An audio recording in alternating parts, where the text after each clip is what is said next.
Bapak Ibu dikasih Tuhan, ada satu pertanyaan yang mungkin juga sering ditanyakan orang kepada kita untuk membandingkan. Seandainya dibandingkan 30 tahun yang lalu dengan tahun-tahun sekarang, ya tentu ini harus ditanyakan pada orang setidaknya umur 40 ke atas, atau mungkin sekitar 50-an lah. Lebih sulit mana hidup zaman dulu atau zaman sekarang? Sekarang ya, lebih banyak kesukaran di mana? Sambil satu contoh saudara, dulu orang tua kita, saya kebetulan bersaudara nggak banyak, cuma 11. Dan zaman dulu orang tua sih anaknya 11 nggak repot banget dia. Karena apa? Udah terbiasa kakaknya jaga adiknya kan gitu kan. Dan kita sekolah juga dulu ya paling berangkat dari rumah jalan kaki ke sekolah 1 kilo itu hal yang biasa. Bahkan 2 kilo hal yang biasa gitu ya. Tapi kalau sekarang saudara berani orang tua melepas anak jalan sendiri ke sekolah? Enggak. Kenapa kira-kira? Wah bahaya. Sehingga saudara ketika kita sampaikan ke anak kita waktu anak saya masih SD sampai SMP begitu, kita bilang, papa dulu, saya juga, mama juga dulu ke sekolah itu jalan sendiri kok, pergi sendiri, nggak perlu diantar, nggak perlu jemput. Anak saya bilang, serius nih, aku pergi sendiri. Kita bilang, oh janganlah. Kita juga yang nggak rela. Karena apa? Karena kita merasa zaman sekarang tidak seaman zaman kita dulu. Kejahatan sekarang itu ada dalam berbagai aneka. Betul saudara? Selalu aja ada kejahatan di mana-mana kita jumpai. Zaman kita dulu apa sih kenakalan anak-anak? Paling berantem kalau laki-laki. Ya kan? Jadi sekarang ini saudara udah terlalu banyak ancaman. Jadi kita masuk pada masa-masa yang sukar sebenarnya. Dan Alkitab mengatakan bahwa memang setuju atau tidak setuju kita semakin hari akan mengalami kesukaran. Nah, masa yang sukar atau saat yang sukar saya ambil dari nasihat Rasul Paulus kepada anak rohaninya, seorang muda yang bernama Timotius. Dia katakan dalam 2 Timotius 3 ayat 1, ketahuilah bahwa pada hari-hari terakhir akan datang masa yang sukar. Hari-hari terakhir itu selalu menunjuk pada hari-hari menjelang kedatangan Tuhan kembali. Itu selalu bahasa Alkitab hari-hari terakhir. Ya, selalu mengarah ke sana.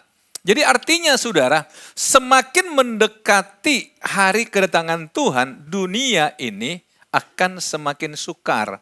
Bukan semakin baik-baik saja. Akan datang masa yang sukar.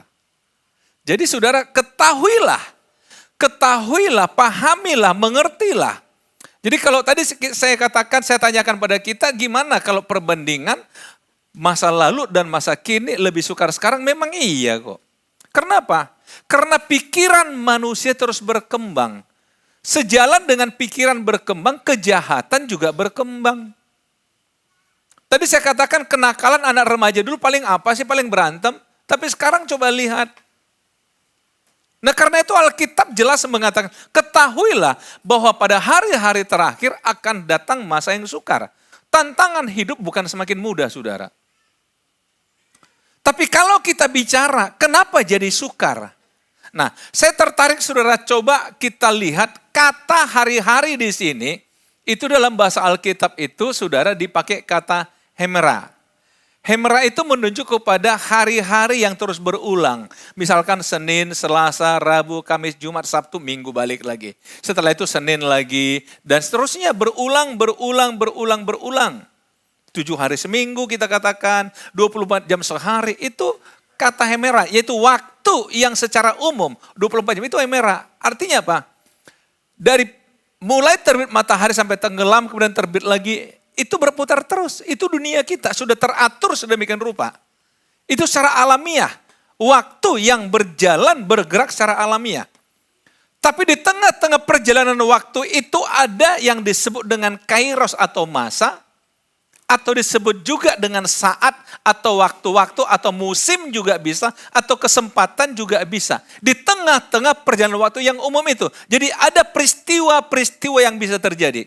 Dan ternyata kalau kita lihat dalam teks ini. peristiwa kesukaran yang terjadi itu sebagai akibat dari manusia itu sendiri. Jadi kesukaran yang diakibatkan oleh manusia di hari-hari itu. Jadi kalau dikatakan masa yang sukar karena perbuatan manusia, karena gaya hidup manusia, karena perilaku manusia, semakin hari membuat hari-hari itu jadi sukar. Jadi saudara, ini sebuah pilihan. Artinya apa? Tidak setiap saat sesungguhnya. Dan manusia juga bisa memilih dia masuk pada masa sukar atau tidak. Nah, apa yang terjadi saudara dalam hidup manusia yang mempengaruhi hari-hari itu? Lihat ya, manusia akan mencintai dirinya sendiri dan menjadi hamba uang. Ini yang pertama. Mencintai diri sendiri dan menjadi hamba uang. Ini hampir-hampir mendekati yang sering kita katakan narsisme, itu gaya bahasa anak muda. Narsis banget sih dia. Artinya apa? Semuanya mengarah pada dirinya. Kemudian jadi hamba uang, hedonisme. Ini kan sangat mendominasi hidup saudara. Orang hanya peduli pada dirinya, tidak peduli dan harus mengorbankan orang lain demi kepentingan dirinya. Selalu merasa dirinya yang harus. Dan orang lain mau dirugikan, dia nggak pusing, dia nggak masalah, apa urusan aku.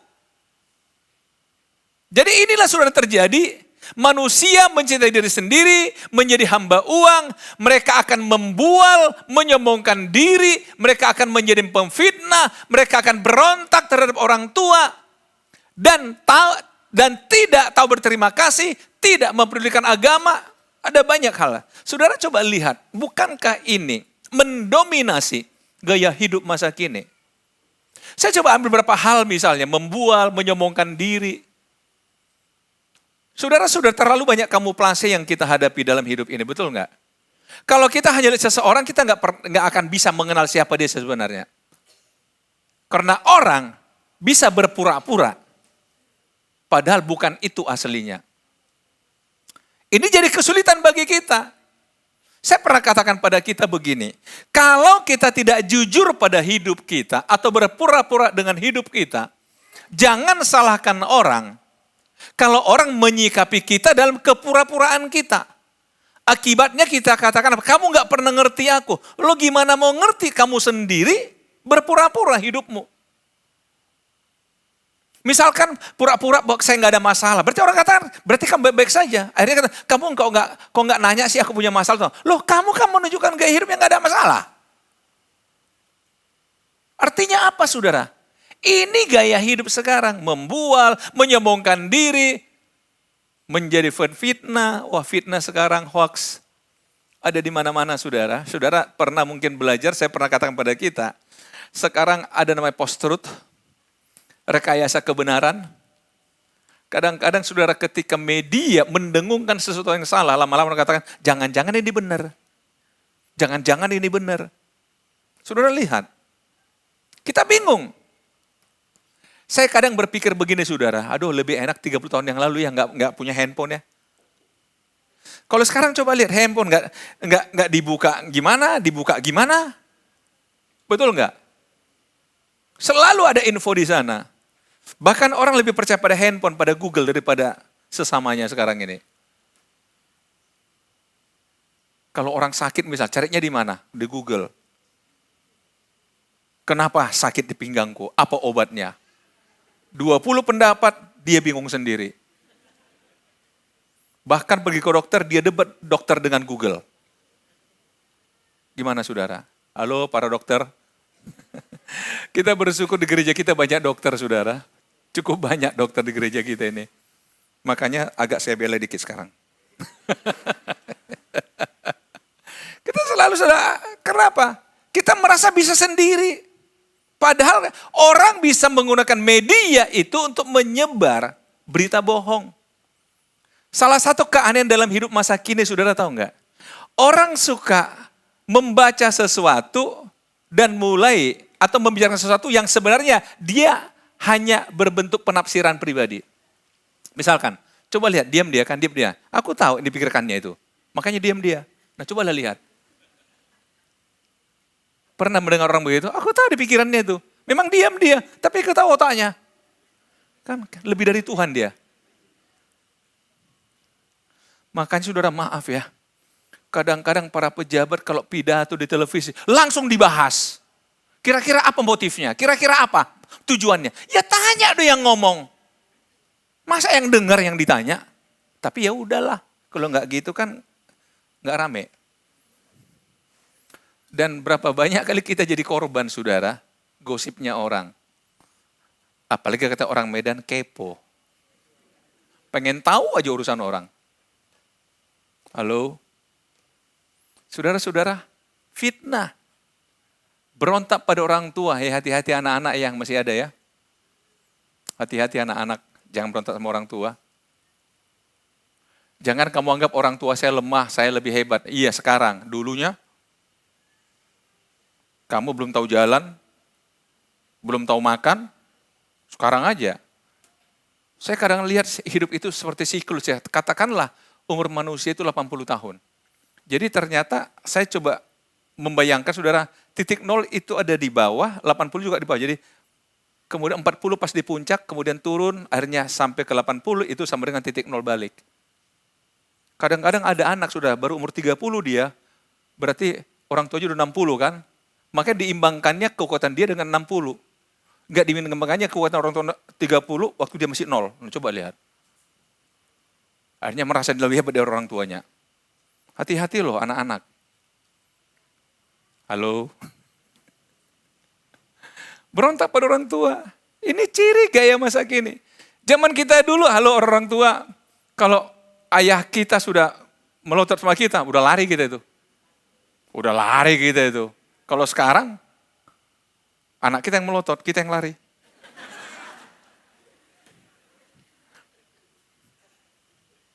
Ya, hari-hari terakhir.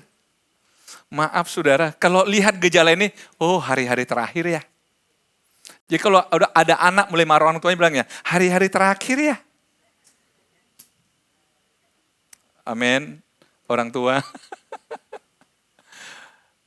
Tidak tahu mengasihi, tidak mau berdamai, suka menjelekkan orang. Tidak dapat mengekang diri, garang, tidak suka yang baik, suka berkhianat, mengkhianat, tidak berpikir panjang, berlagak tahu. Banyak kali sok tahu. Lebih menuruti hawa nafsu daripada menuruti Allah. Saudara lihat, ini gaya hidup masa kini. Secara lahiriah mereka menjalankan ibadah mereka, tetapi pada hakikatnya mereka memungkiri kekuatannya. Secara lahiriah mereka beribadah ke gereja, tetapi pada hakikatnya mereka memungkiri kekuatannya. Maksudnya apa sih? Saya coba ambil simpel aja saudara, simpel aja. Saya waktu belajar, masih kuliah ambil S1, dosen saya yang mengajar berkhotbah itu memberikan satu filosofi khotbah itu sangat yang sama, bagi saya itu sangat menggugah. Dia katakan begini, kamu tahu nggak? Itu jemaat tinggalkan rumahnya loh, datang ke gereja. Mereka mau dengar firman Tuhan. Mereka mau dengar firman Tuhan. Tetapi kalau yang kamu sampaikan bukan firman Tuhan, kamu tuh berdosa sama Tuhan. Karena mereka mau dengar firman Tuhan, tapi yang kamu cerita itu dongeng misalnya. Kamu berarti bohongi jemaat kan? Karena jemaat merasa itu firman Tuhan. Karena itu dia bilang yang kedua. Kalau engkau berkhotbah, berkhotbahlah sebaik mungkin. Persiapkan khotbahmu sebaik mungkin. Siapa tahu itu khotbahmu yang terakhir. Wow, keren juga ini. Tapi saya ingin katakan pada saudara, kalau dengar khotbah, dengar baik-baik siapa tahu. Ini khotbah terakhir yang Anda dengar. Loh, bersama-sama serius. Saya serius berkhotbah, saudara serius dengar. Amin, saudara. Jadi kalau khotbah saudara, orang katakan ibadah itu begini. Waktu kita bernyanyi, memuji, kita sedang bicara sama Tuhan. Mengagumi Tuhan. Dan saatnya dengar khotbah itu Tuhan sedang bicara sama kita. Jadi kalau Tuhan sedang bicara, ombok sopan dikit lah. Nggak usah saya bicarakan. Saudara kan tahu maksud saya. Kalau ada orang bicara dan saudara sibuk dengan gadget saudara, kira-kira gimana saudara? Kapan itu ada pejabat ya? Ada orang yang disuruh keluar, di mana itu ya? Di TV saya dengar, siapa itu ya? Pernah ya, yang penting pernah lah. Artinya apa saudara? Itu yang membuat saudara tidak menerima kekuatan dari ibadah. Maaf. Ibadah itu memberi kekuatan. Karena itulah Daud bolak-balik mengatakan, bagi sehari aja di rumah Tuhan, itu jauh lebih baik daripada 1000 hari di tempat lain. Bahkan dikatakan, sementara jiwaku tertekan, gundah gulana, aku berlari ke rumah Tuhan. Karena apa? Dia tahu. Dia pengen dengar Tuhan bicara sama dia. Nanti minggu depan itu khotbah saya, saudara. Tuhan bicara pada kita. Nah, ini mulai ada bocoran dikit lah. Supaya saudara minggu depan datang. Jadi kalau ada rencana yang lain, katakan batal. Kekuatan. Karena itu saudara pastikan, habis ibadah, saudara memang dapat kekuatan dari ibadah itu. Bukan saja lewat khotbah, bisa saja saudara ketika memuji Tuhan, ketika menyembah Tuhan, saudara merasa, aduh, kayaknya Tuhan bebaskan aku hari ini. Kayaknya Tuhan berikan aku kekuatan hari ini. Ketika khotbah saudara katakan, aduh Tuhan kayaknya menjawab doaku hari ini. Saya bercerita pada saudara, sekitar 10-15 tahun yang lalu lah. Seorang bapak hubungi saya siang jam-jam 11, Pak siang ini ada waktu nggak? Pak makan siang yuk. Saya udah tahu kalau jemaat bilang begitu pasti ada sesuatu yang mengganjal dalam pikiran dia. Aduh Pak saya bilang hari ini saya nggak bisa Pak, ada janji. Kalau besok gimana Pak? Lihat besok Pak ya. Katanya. Akhirnya besoknya saya telepon dia jam-jam 10. Pak siang ini gimana Pak? Ketemu yuk. Dia bilang aduh Pak ada meeting kami. Sekitar 4-5 kali dia bisa, saya nggak bisa, saya bisa, dia nggak bisa saudara. Tapi satu ketika dia datang di ibadah sore, biasa saya salami seperti itu. Pas di pintu saudara seperti baru nangis, ini bapak-bapak loh, baru nangis. Dia katakan apa? Pak khotbah tadi Pak menjawab pertanyaan saya Pak. Jadi saya nggak ganggu bapak lagi, katanya tersenyum. Saya bilang amin puji Tuhan. Berarti dia sudah dapat jawaban dari khotbah loh, dia katakan. Saya nggak tanya, memang masalahmu apa? Nggak perlu lah saudara. Kalau udah selesai aja lah. Kalau kita, memang apa sih masalahmu? Nggak perlu. Udah selesai ya. Ini enggak. Apa Pak? Memang apa Pak? Apa Pak? Aduh. Udah selesai, udahlah. Jangan bongkar lagi lah. Amin saudara. Saya bangga, saya bahagia. Walaupun di sisi lain kehilangan makan siang saya. Kan dia ngajakkan makan siang. Iya kan? Dia nggak cerita masalahnya. Mau makan siang yuk Pak? Oke lah. Tapi maksud saya di sini apa saudara? Kalau kita benar-benar serius dalam ibadah, ada kekuatan dalam ibadah. Jadi jangan kita hanya datang ibadah, pulang begitu juga, datang begitu, pulang begitu, rugi saudara. Tadi sudah saya katakan, saudara tinggalin rumah loh. Mungkin saudara tinggalin tamu saudara, tinggalin kesibukan saudara. Dan mengatakan saya mau ke gereja dulu ya. Harusnya seimbang dong yang saudara dapat di gereja dengan apa yang saudara korbankan. Amin saudara. Karena itu Yesus katakan, tidakkah engkau bertahan 1 jam saja? Ibadah kita kan cuma 1 jam saudara. Mas 1 jam juga nggak tahan saudara. Khotbahnya 25 menit loh saudara. Loh benar, ayo kita hitung yuk. Praise and worship kita 25 menit. Kemudian doa dan pengumuman 5 menit. Saya baru start khotbah. Akhirnya seperti tadi saya mulai start khotbah jam berapa? 11.30. Iya kan? Nanti 11.25 udah harus doa. Karena apa? Memastikan bahwa jam 12.00 saudara udah selesai. Karena kalau lebih saudara marah. Hari ini Pak telat 2 menit kita selesainya Pak katanya. Ada yang bilang gitu sama saya, telat 2 menit aja. Jadi saya, saudara, tidak mau membuat saudara berdosa. Karena Yesus mengatakan, tidakkah engkau bertahan 1 jam saja? Komitmen 1 jam. Amin, saudara? Walaupun saudara diskonnya di depan. Karena datangnya telat. Harusnya datang telat, harus 1 jam di gereja, saudara. Tetap 1 jam. Oke, abaikan itu. Jauhilah mereka itu yang punya konsep begitu. Nah, ada yang menarik juga, saudara. Sebab di antara mereka terdapat orang-orang yang menyeludup ke rumah orang lain dan menjerat perempuan-perempuan lemah yang syarat dengan dosa dan dikuasai oleh berbagai-bagai nafsu. Aduh, ibu-ibu, pasti ibu-ibu nggak suka ayat ini. Kenapa sih Paulus kok harus nyebut perempuan-perempuan lemah? Tapi ingat, ini perempuan lemah yang disinggung, yang kuat enggak. Kayak saudara enggak termasuk di sini. Sebab ini hanya untuk perempuan lemah. Jadi kalau tersinggung berarti saudara lemah. Apa maksudnya di sini? Yang syarat dengan dosa dan dikuasai berbagai-bagai nafsu. Kita kembali ke Taman Eden. Saudara tahu kenapa iblis itu yang dia ganggu Hawa? Karena dia ingin mempermainkan perasaannya Hawa. Laki-laki dia akan kaji dengan logika. Tapi perasaan ini dipermainkan, saudara. Buktinya Hawa kalah. Dan Alkitab mengatakan ketika Hawa perempuan itu melihat, menarik hati. Betul? Menarik hati. Akhirnya dia ambil. Dia bagi pada suaminya. Lihat di sini. Menyeludup ke rumah orang-orang lain dan menjerat perempuan. Kayaknya marketing ini. Promosi ke rumah-rumah ini, pintu ke pintu ini. Halo ibu-ibu. Kalau sekarang sih bukan marketingnya yang datang ke rumah. Tapi COD.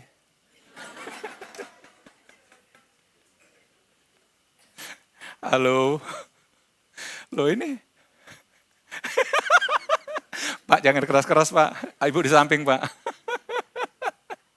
Gimana? COD? Kan yang kena perempuan lemah yang dikuasai oleh berbagai nafsu. Pengen ini, pengen itu. Oke, abaikan saudara. Karena saudara bukan orang lemah. Amin. Para perempuan di sini orang kuat. Ya. Yang walaupun selalu diajar namun tidak pernah dapat mengenal kebenaran. Akhirnya Paulus katakan begini, saya lompat ke ayat 10. Tetapi engkau telah mengikuti ajaranku, cara hidupku, pendirianku, imanku, kesabaranku, kasihku dan ketekunanku. Artinya apa? Paulus mengatakan, ini loh gaya hidup orang di dunia masa kini yang membuat hidupnya sukar. Tapi kamu itu bukan seperti itu. Dan saya ingin siang ini kita juga katakan, itu kan mereka, aku kan gak begitu. Karena apa saudara? Karena kelakuan yang tadi itulah membuat hidup mereka jadi sukar. Karena mengasihi diri sendiri, mencintai diri sendiri, menjadi hamba uang dan seterusnya, memfitnah, berbohong dan sebagainya. Akhirnya mereka masuk dalam masa-masa sukar. Tetapi Paulus katakan, kita itu gak begitu, hidup kita gak begitu. Kita sudah mengenal kebenaran, kita sudah paham kebenaran. Mari kita belajar untuk kendalikan hidup kita, saudara. Dunia boleh bertambah sukar, tapi anak-anak Tuhan harus mengatakan, saya tidak akan terjebak dengan permainan dunia ini. Amin, saudara. Walaupun mungkin saudara mengatakan, tapi saya nggak bisa mendapat seperti mereka. Ya sudahlah. Kalau berakhirnya mereka itu dengan kesukaran, tapi kita mungkin dengan segala keserahan yang kita miliki, tapi kita tetap bisa tenang, bisa damai, memilih mana saudara? Alkitab ingin mengatakan bahwa sesungguhnya kita akan teraniaya kalau kita tidak ikut cara yang seperti itu. Mengikuti cara yang seperti Paulus katakan, kita akan teraniaya. Saya akan jelaskan minggu depan lagi itu. Mari kita bijak menyikapi hidup ini saudara. Mari kita bijak. Untuk apa kita dapat sesuatu yang tadi katakan hanya berpikir jangka pendek. Tapi kita kehilangan jangka panjang. Untuk apa saudara? Amin saudara. Tuhan Yesus memberkati kita.